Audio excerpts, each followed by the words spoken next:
Saviez-vous qu'une philosophie vieille de plus de 2000 ans peut transformer les problèmes les plus difficiles de la vie en succès les plus gratifiants? Imaginez faire face à l'adversité avec calme, clarté et une force intérieure inébranlable. C'est le stoïcisme dans sa forme la plus pure, un guide intemporel vers un mode de vie vertueux et équilibré. Aujourd'hui, nous allons examiner les 10 pratiques qui ont fait de Marc Aurèle, l'empereur philosophe, une figure immortelle de l'histoire. Il ne gouvernait pas seulement un grand royaume, mais il était aussi un expert de la vie sage. Voyons comment ces techniques pourraient être appliquées à notre vie actuelle pour nous aider à vivre de manière plus intentionnelle et résiliente. Avant de poursuivre notre voyage à travers les pratiques qui ont fait de Marc Aurèle l'un des meilleurs exemples du stoïcisme, je vous invite à rejoindre notre groupe. Abonnez-vous à la chaîne et aimez cette vidéo pour nous aider à diffuser ces réflexions et vous assurer de ne rien manquer qui pourrait changer votre façon de voir la vie. La première habitude, choisissez l'excellence chaque jour. Marc Aurèle croyait que la véritable grandeur se trouvait dans de petites décisions conscientes plutôt que dans de grandes réalisations. Il pensait que chaque moment nous offre l'opportunité de choisir l'excellence, que ce soit en restant patient dans des conditions difficiles ou en se concentrant sur ce qui est véritablement important.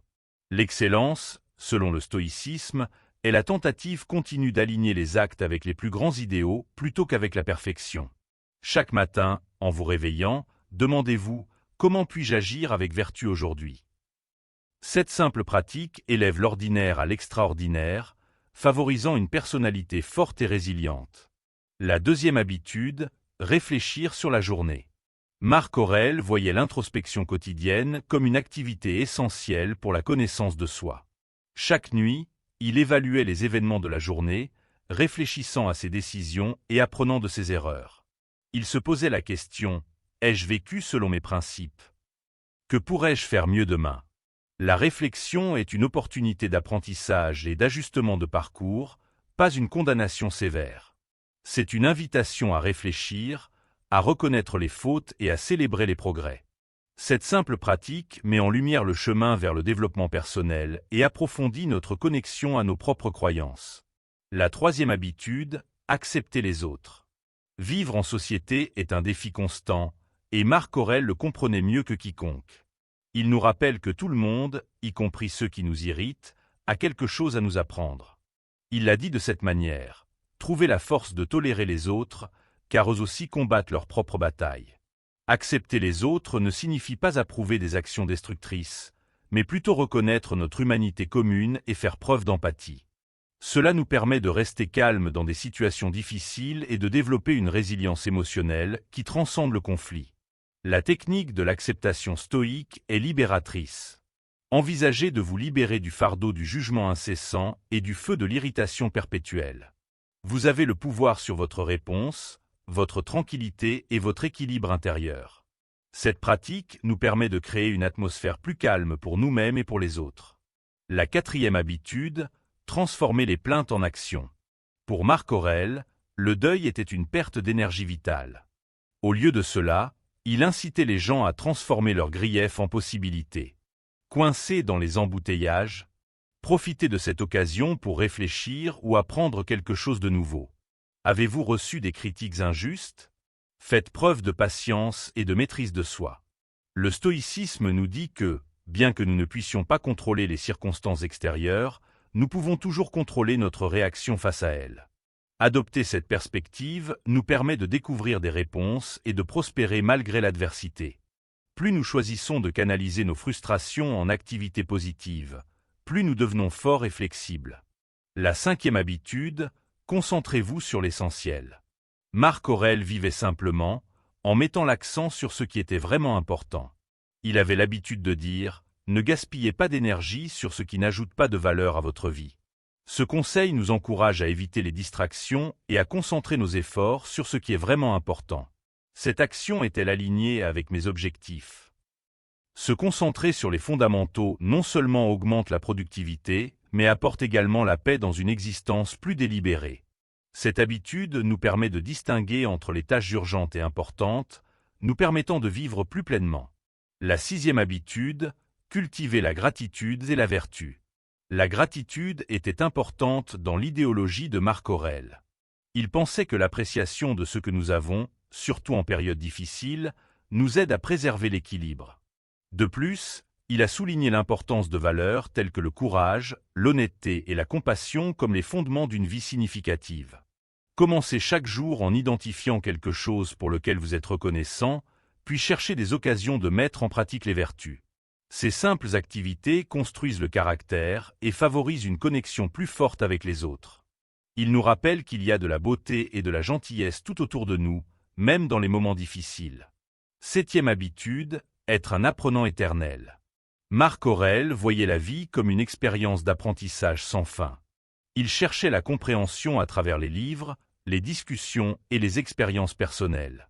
Cet état d'esprit l'a gardé modeste et ouvert aux nouvelles expériences. Développer l'habitude d'apprendre quelque chose de nouveau chaque jour. Que ce soit en lisant, en écoutant ou en expérimentant, l'apprentissage constant élargit l'intellect, améliore l'âme et nous prépare à affronter le changement avec confiance. Cette humilité nous lie aux autres sur leur propre chemin de découverte, formant un réseau de progrès mutuel. La 8e habitude, pratiquer le pardon. Marc Aurèle a défini le pardon comme un acte de liberté. Il nous pousse à laisser de côté l'animosité et à faire preuve de compassion envers les autres et envers nous-mêmes.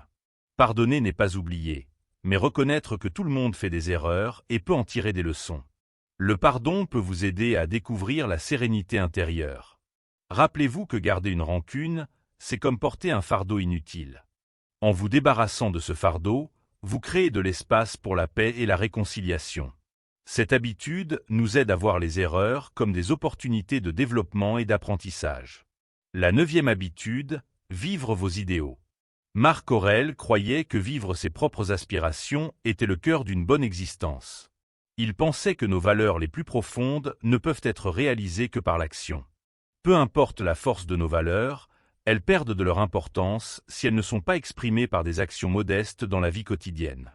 Vivre les valeurs implique plus que de simplement parler de compassion et d'honnêteté.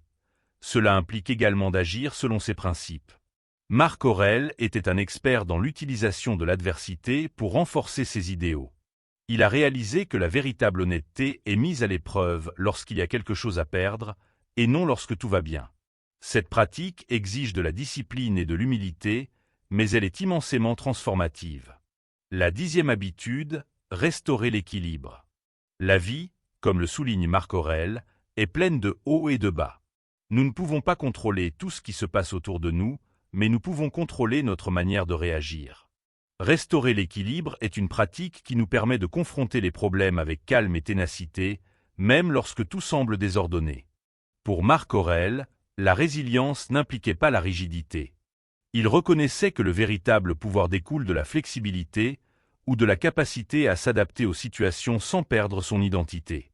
Il l'a comparé à une correction douce de cap, une recherche perpétuelle d'équilibre, plutôt qu'à une lutte rigoureuse contre les vagues de la vie. Cette pratique nous apprend à être compatissants envers nous-mêmes.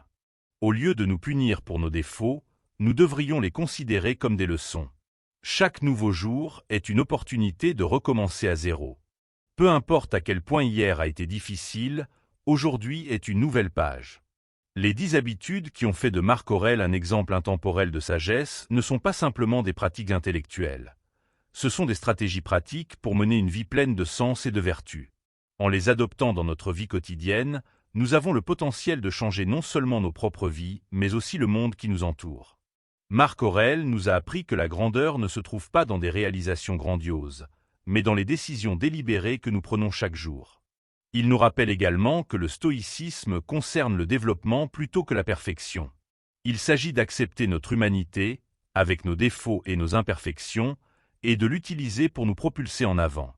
Alors que nous terminons notre tour des pratiques stoïciennes, gardez à l'esprit que chaque moment offre une chance de décision.